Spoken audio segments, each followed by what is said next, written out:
All right, we've got something interesting going on here with our first test of the water tube. What we've done is the hose itself already has a steel wire spring kind of thing wrapped around it, and what we've done is we've added some braided copper in between as well, and we've grounded both of those, and as well as the drum itself, to try to shield as much, because there's so much noise, RF noise in this room, that we're trying to keep it out of the water. So what we're doing is, you got to over. So what we're doing is measuring from one end of the water to the other end of the water, and going through and into oscilloscope. Follow the lines back into the oscilloscope, and let's switch that to ground right now. Okay, there's the center point on the screen, ground. And when we're DC coupling it and across a 100K ohm resistor, and we'll switch that back to DC, and look how it drops down.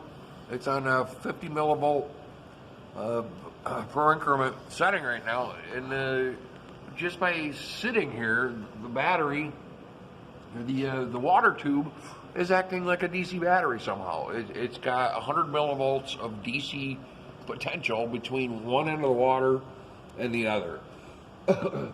And so what we're going to do now is we're going to watch.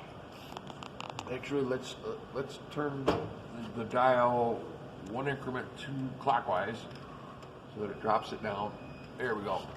Now you see that the base level, we've set basically the DC voltage to the base level on the oscilloscope reading. Now he's going to rock it back and forth and watch what happens.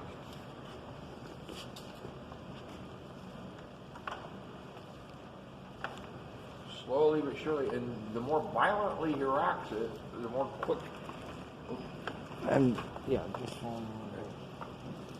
The more that what I believe is happening is that electrons.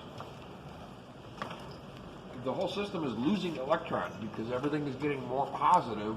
So I think that 100K ohm resistor is absorbing electrons. So there is actually current flowing, electric current flowing from one end of the water tube to the other, and creating a DC charge, which is unexpected. I thought it was going to alternate one way and then the other way across the ground, but somehow, just by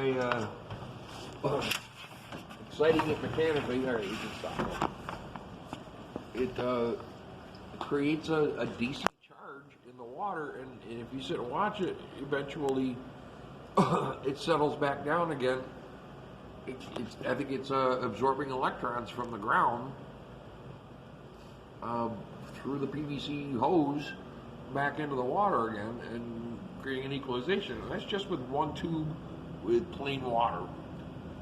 So we're going to try some things like electrolytes from Gatorade, some conductive fluid, water-soluble conductive fluid that they use for sonograms.